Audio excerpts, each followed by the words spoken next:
दोस्तों तो आज की क्लास में हम बात करेंगे क्षेत्रमिति के बारे में। दोस्तों क्षेत्रमिति में हम लोग को कुछ फार्मूला को याद करना पड़ता है, जिसमें जैसे वर्ग, आयत, त्रिभुज, चतुर्भुज, वृत्त, गोला, ये सब हो गया। ये सबको हमको याद करना पड़ता है। इसके लिए इसका फार्मूला है जो हमको इस वर्ग का क्षेत्रफल, वर्ग का परिमाप, वर्ग का विकर्ण जैसे हमको क्षेत्रफल भी याद करना पड़ता है। तो इसके लिए हम इस क्लास में पूरा बताएंगे कि किसका क्षेत्रफल, किसका परिमाप क्या होता है। और आप चाहे तो इसको नोट डाउन भी कर सकते हैं, ताकि जब क्षेत्रमिति पढ़ाए तो उसमें दिक्कत आप लोग को नहीं हो, बार बार हमको फॉर्मूला का याद कराना नहीं पड़ेगा। है वर्ग। दोस्तों वर्ग एक ऐसा आकृति होता है जिसका लंबाई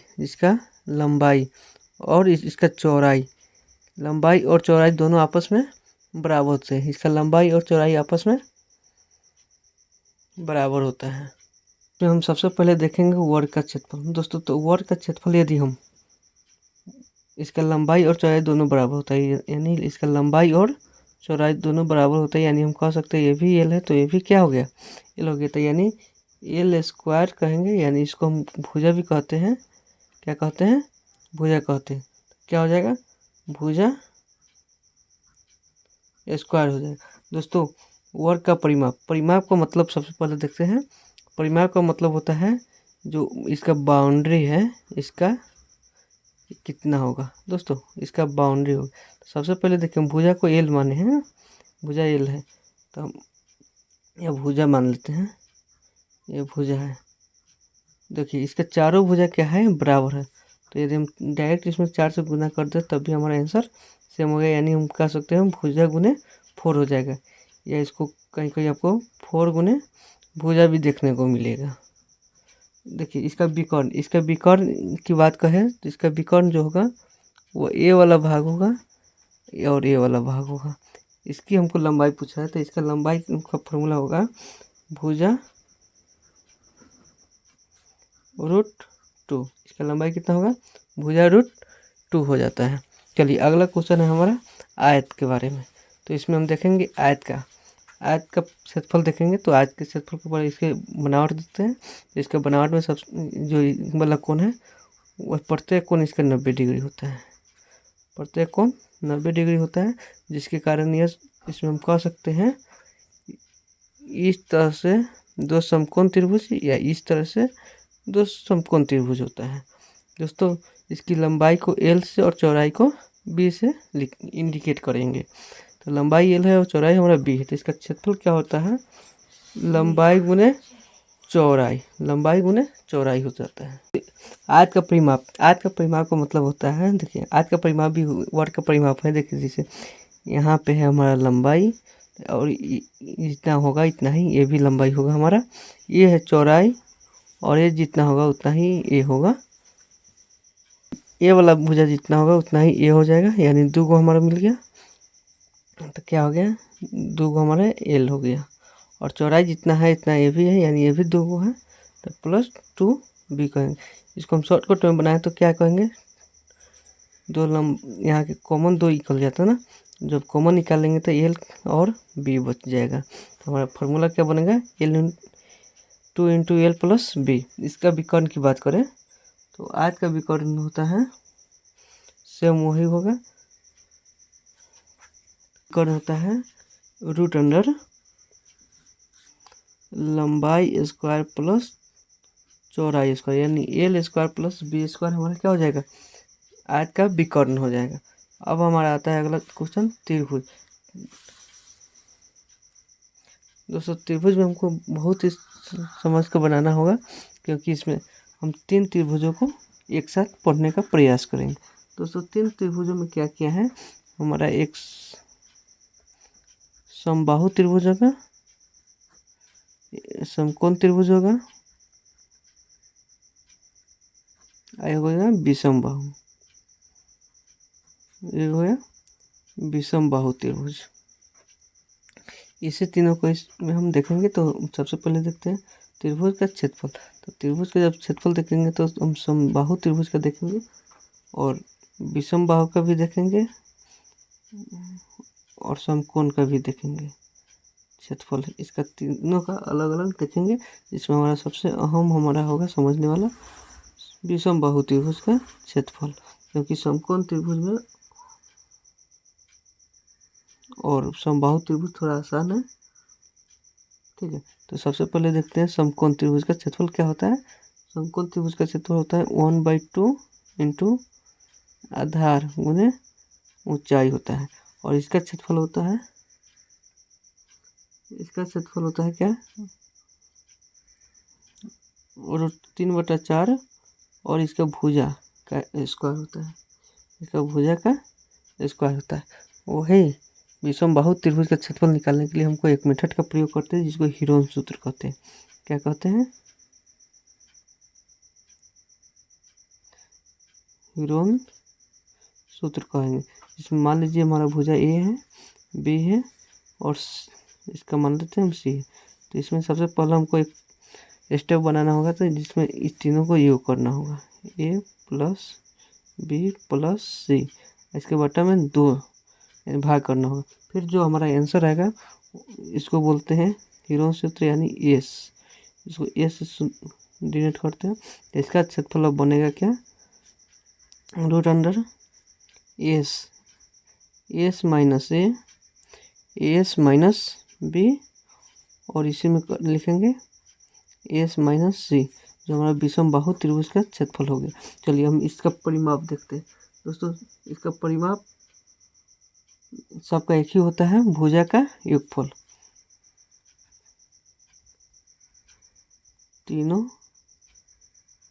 भुजा का योग, इसमें कुछ करना नहीं है, तीनों भुजा का योग कर देंगे, हमारा क्या आ जाएगा, परिमाप चला आ जाएगा।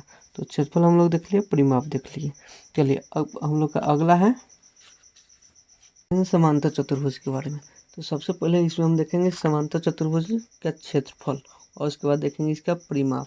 समांतर चतुर्भुज का क्षेत्रफल सबसे आसान होता है। इसका एक आधार होता है, एक इसका देखिए यहाँ पे सटीक ऊंचाई होता है, यहाँ पे क्या होगा, सटीक ऊंचाई। तो इसका क्षेत्रफल होता है आधार गुने ऊंचाई, जिसका सटीक ऊंचाई है उसको, और इसके जो आधार है उसका गुणनफल करेंगे तो हमारा क्षेत्रफल निकल जाएगा। वही परिमाप की बात करें तो परिमाप के लिए वही है जो आयत का है, यानी दोनों इसमें ये दोनों आपस में क्या होता है, बराबर होता है।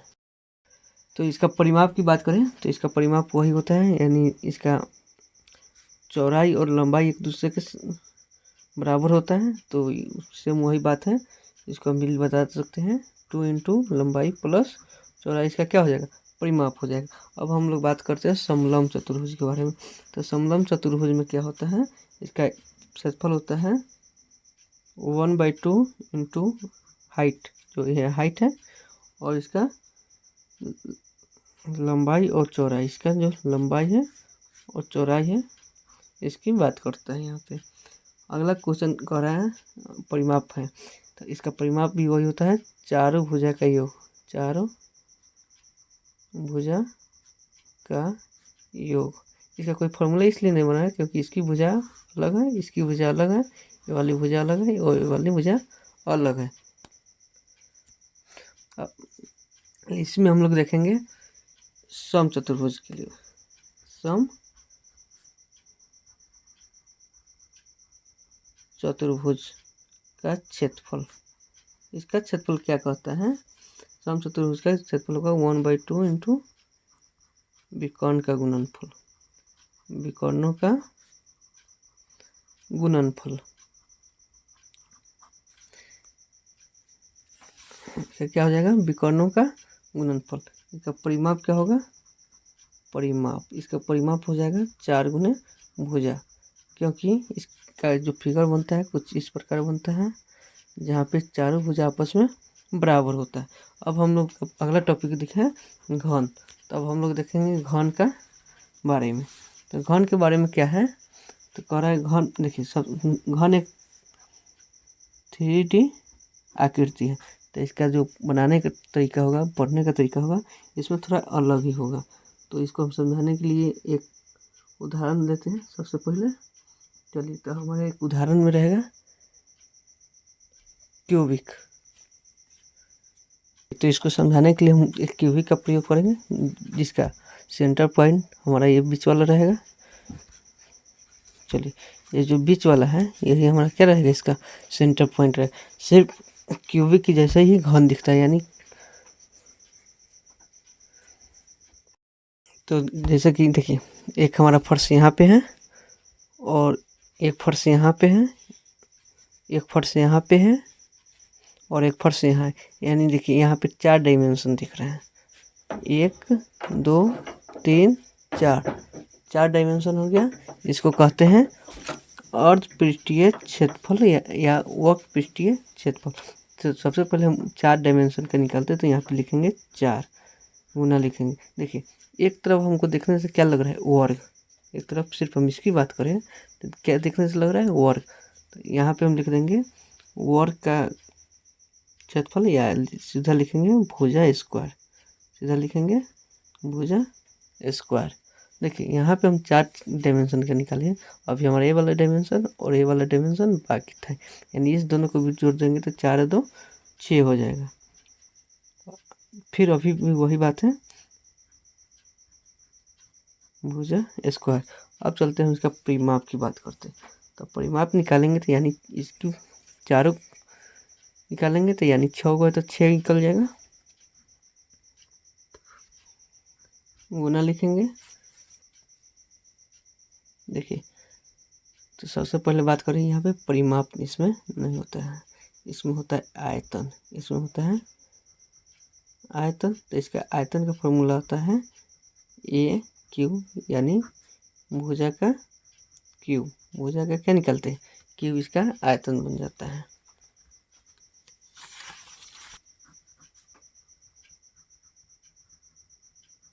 देखिए घना भी वही होता है जो कि हम घन की बात करते हैं, लेकिन इसमें क्या होता है कि लंबाई चौड़ाई ऊंचाई तीनों बराबर नहीं होता है, जबकि घन में तीनों बराबर होता है।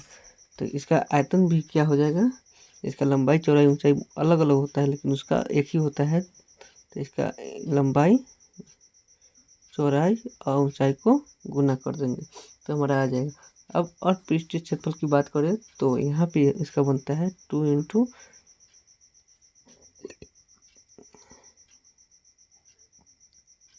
LH प्लस BH होता है, जबकि संपूर्ण पृष्ठीय के क्षेत्रफल की बात करें तो क्या होता है 2 into LB plus BH plus HL होता है। HL करने का मतलब कि लंबाई गुने चौड़ाई प्लस चौड़ाई गुने ऊंचाई प्लस ऊंचाई गुने लंबाई होता है।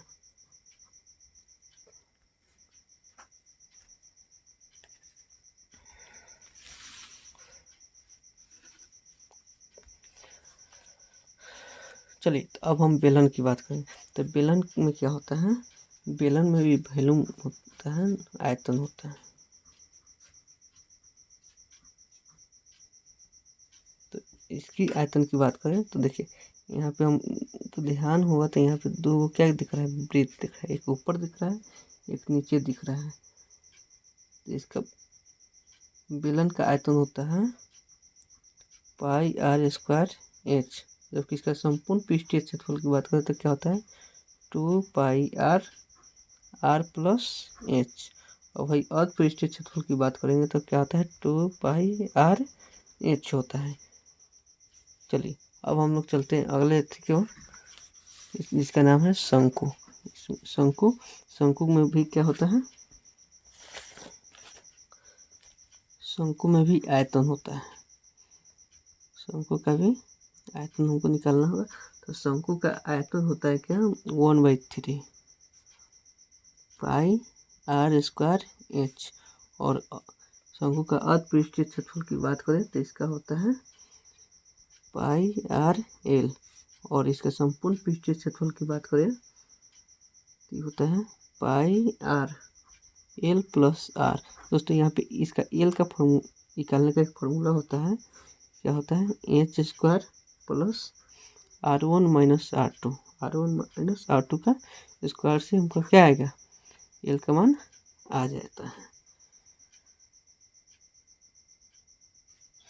वृत्त के बारे में, वृत्त हमारा सबसे आसान टॉपिक होता है। यहाँ इसका केंद्र हो गया और केंद्र से इसकी रेखा पर खींची गई आकृति को क्या कहते हैं? त्रिज्या कहते हैं। क्या कहेंगे? इसको त्रिज्या कहते हैं। इस त्रिज्या को हम इस ओर से उस ओर तक ले जाए तो इसको कहते हैं व्यास। इसको क्या कहते हैं? व्यास। यह वृत्त पर खींची गई सबसे बड़ी जीवा होती है। यदि हम किसी रेखा को एक साइड से दूसरे साइड लगाते हैं तो इसको कहते हैं जीवा। लेकिन वही जब इस केंद्र से होकर जाता है तो इसको कहते हैं व्यास। इसको क्या कहते हैं? व्यास। तो इसका परिधि का फॉर्मूला होता है, वृत्त का परिधि होता है 2πr। वही क्षेत्रफल की करे तो क्या होता है? πr²। अब हम लोग देखते हैं अर्धवृत्त। चलिए, अर्धवृत्त का क्षेत्रफल की बात करें तो इसका होता है πr² और परिधि करें तो 2πr होता है। तो 2πr परिधि होता है। तो इसका परिधि में देखिए, अर्धवृत्त का क्षेत्रफल का फॉर्मूला क्या होता है? 2πr² बटा में 2 होता है। जबकि इसका परिमाप की बात करें तो परिमाप होता है क्या? परिमाप होता है πr + 2r। πr + 2r। इसमें त्रिज्याखंड में होता है क्या? इसका क्षेत्रफल होगा, त्रिज्याखंड का क्षेत्रफल हम लोग देखेंगे। क्षेत्रफल होता है इसका θ/360 πr²। अब परिमाप होता है θ/360 πr + 2r होता है। अब हम लोग देखेंगे वृत्तखंड के बारे में। वृत्तखंड क्या होता है? इसका क्षेत्रफल होता है त्रिज्याखंड। जो त्रिज्याखंड होता है उसका क्षेत्रफल निकालेंगे पहले। इसको घटाएं देंगे। ये जो यहाँ से देखिए त्रिभुज बन रहा है ना, उसके क्षेत्रफल से। इसका परिमाप होता है θ/360 2πr होता है। देखिए, वृत्तखंड और त्रिज्याखंड दोनों लमसम बराबर के होता है। त्रिज्याखंड इसकी बात करता है, वृत्तखंड जो कि इसकी बात करता है। ठीक है। अब हम लोग बात करेंगे गोला के बारे में। तो गोला का सबसे परिमाप होता है क्या? गोला का परिमाप होता है 4/3 πr3। और वही इसका अर्धपृष्ठीय क्षेत्रफल देखें तो क्या होता है? 4πr²। इसका संपूर्ण पृष्ठीय क्षेत्रफल होता है भी वही होता है 4πr²। दोनों संपूर्ण पृष्ठीय और पृष्ठीय क्षेत्रफल दोनों क्या होता है? सेम होता है। वही अर्धगोला की बात करें तो इसमें अलग अलग होगा। देखिए, अर्धगोला की बात करें तो इसका परिमाप नहीं होता है, इसका आयतन होता है। आयतन होता है। तो इसके आयतन की बात करें तो आयतन होता है 2/3। इसका जो आयतन होता है 2/3 πr³ होता है।